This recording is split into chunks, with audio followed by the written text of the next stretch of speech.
a number of ways to get back in bounds. So the religion helps monitor that boundary. So thus, the men are told, do not stand near a woman, don't let her get her blood on you, and do not engage in sexuality until this is over.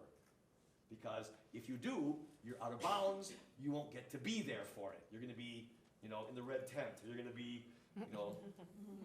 down at the mikvah getting washed and not be able to be there. Okay? We'll keep coming. It takes a long time to get Christians to kind of like get the Jewish idea of this, because it's so foreign. It seems so debilitating and odd. But it's a very freeing thing to understand, because a great deal of Christian taboo of sex flows from a misreading, a Christian not understanding this. Okay, that sex is bad, women are bad. That's not what the text is saying. That's kind of something we've kind of brought to it, because we don't understand. We haven't understood Jewish law. Next month, you guys are going to be experts on the law. You really will. You are going to feel like so many things that didn't make sense about the Gospels will suddenly make sense, because Jesus is functioning in a society where all this stuff matters. Okay? All right. So, back to the text. It's verse 16. On the morning of the third day, there were thunders and lightnings. What do we call this again? It's a theophany, huh? Yes. Okay?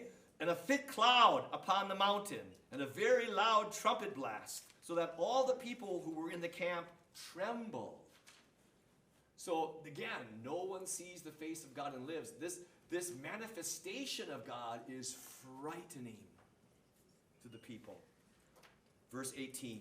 Mount Sinai was wrapped in smoke, because the Lord descended upon it in fire, and the smoke of it went up like the smoke of a kiln. Verse 19. And as the sound of the trumpet grew louder and louder, Moses spoke, and God answered him in thunder. And the Lord came down upon Mount Sinai to the top of the mountain. And the Lord called Moses to the top of the mountain. And Moses went up, and they have a discussion, blah, blah, blah, blah. Again, God reinforces that he wants to make the people holy. Last verse. So Moses went down to the people and told them, and then God speaks. I am the Lord your God, who brought you out of the land of Egypt, out of the house of bondage. Okay. Even the Ten Commandments begins not with a rule, but with a memory. Look what I've done for you. Actually, in Judaism, and in the Orthodox Church, and in the Calvin Reformed churches, this is the first commandment. Okay, so Lutherans and Catholics number the commandments one way. Everybody else numbers it differently. And the others mark verse 1 or 2 as the first commandment, which is more of a statement. Huh? I am the Lord your God, who brought you out of the land of Egypt, out of the house of bondage. And so for them, the second commandment is, you shall have no other gods before me. But for Catholics and Lutherans, we number that the first commandment. So when you have a conversation with another Christian about the commandments, or if you read a sermon or a commentary by a Methodist, Presbyterian, we're going to be off one. Okay, so how does it get balanced in the end? Look at the end, verse 17. Verse 17 is one verse, but in Catholic and Lutheran numbering, it's 2 commandments. Coveting your wife is different than coveting your neighbor's property.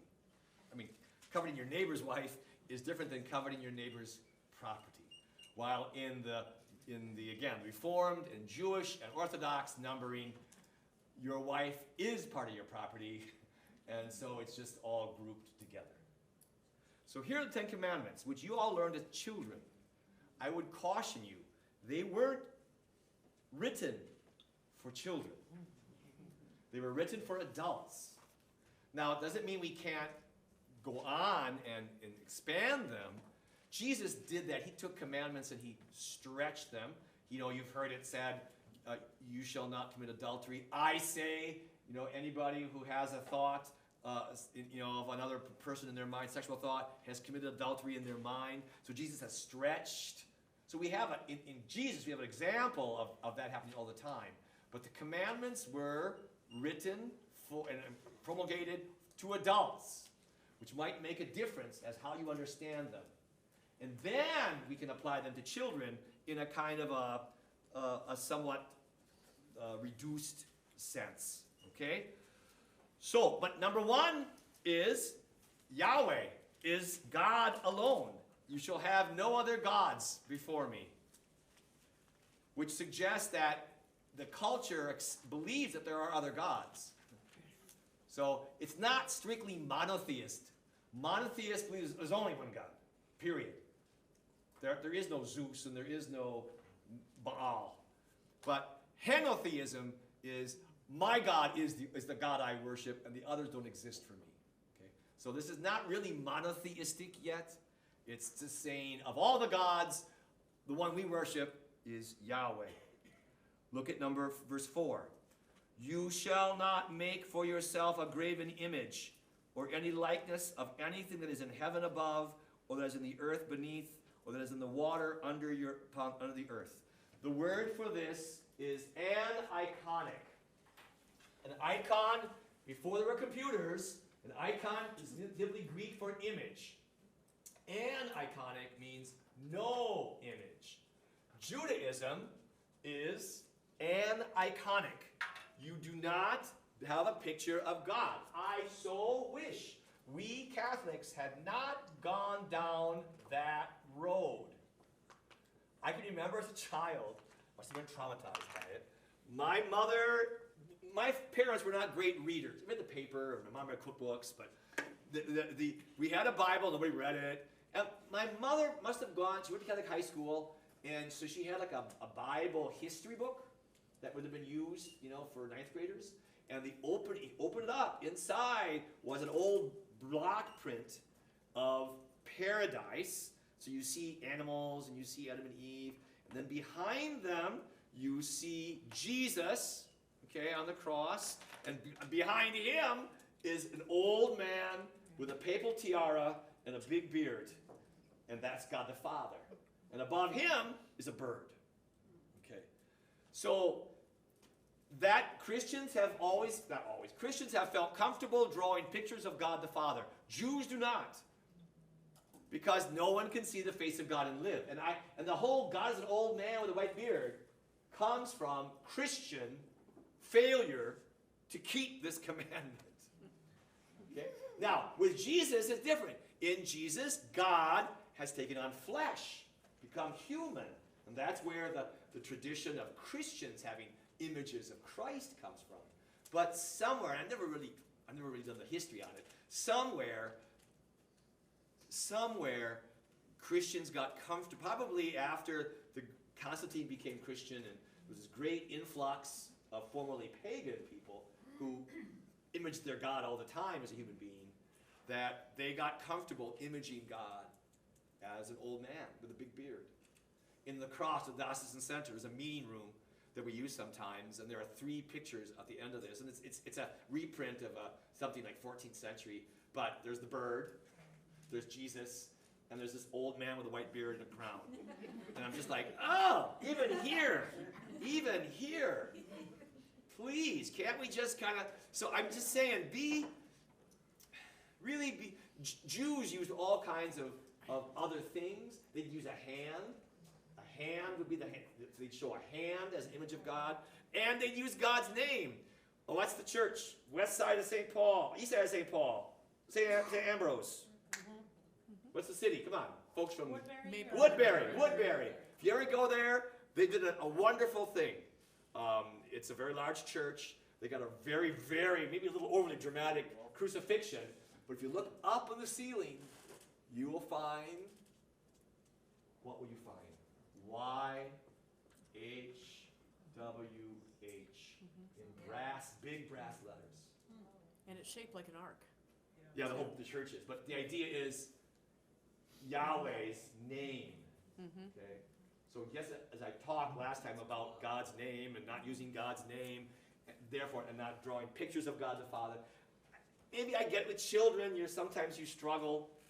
And maybe that's where the church's comfortability with imaging God the Father as a human being, maybe it was necessary in catechesis of a sort, when we weren't very literate people. But just as a warning to you, I would caution you. I think this is a tremendously important thing in the mind of the Old Testament, and somewhere along the line, we Christians have just let it go, and I think there's something to be said for it. God is beyond my ability to get my arms around. If God's just a big old man, he's part of the creation. He's part of the universe. He's not part of the universe. He's beyond the universe. He's within it and around it and beyond it. And we've gotten into a lot of trouble because we think we can picture God and put him in our pocket and control him. And okay, homily's over. Take up a collection. What about a triangle? Triangle. Yeah. See, now that's a Godhead. Yeah, but there's no picture. It's not a human being. Yeah, So and there was a time. In your history, there was a whole controversy about this called iconoclasm. Dare we even represent Mary and the saints in the Eastern Church? That became, and again, I think it's a great tradition that we have images of holy people, just like you have images of your parents and grandparents. But for me, it's crossing that line. God the Father, as the commandments say here, you shall make no image of me. Not because we're in Judaism, you may not even make an image of a living thing. No horse statues, no bird statues, lest you begin to treat it as your God. Okay, remember, again, in Egypt, the gods were all animal heads on human bodies. And so the aniconic idea in Judaism went so far as to say that Jews should not make any images of living things. They only went as far as plants, trees and leaves and fruit. On Jewish coins, the temple had images like that, but no animal either, lest we treat it as a god. Okay? All right. I made a big deal about that because it's a big deal. Verse 7, for us, the second commandment. You shall not take the name of the Lord your God in vain. Now, in a child's mind, what is that about? What? Swear. Don't swear. No, not really. It's when do we use God's name in vain? I only have 7 channels on my TV. I don't have cable. And so I get to see Perry Mason once in a while. And they still do the thing where when a witness is on this, they put a Bible and put your hand on the Bible. Do you promise to tell the whole truth, so help you God? Yes. Yes. So she's just sworn. She said, I swear I will tell the whole truth, and God is my witness. God and the scriptures. And if I lie, may God strike me down. When I was a child, we did this as kids. When someone said, oh, that's not true, crossed my heart and hoped to die. You are calling a curse upon yourself. Okay? Which is how else, before lie detector tests, if there's no witnesses, the only way you could impress upon somebody that you were telling the truth is you called a curse upon yourself. May God strike me down if. So to call a curse upon yourself and to lie, because in Perry Mason, a lot of folks lie, is to break this commandment. It's to use the name of God in vain, to make God a partner to your lie. See, you've done that by saying, that God is my witness. God's going to vouch for me or kill me. And he didn't kill me, so he vouched for me. Okay? That's an example. Another example. So that's the primary example. In court cases, remember, this is a people trying to form themselves. When people say, you broke my treasure, or you stole my horse, or you slept with my wife, and you have a court hearing, how do you hope to you need to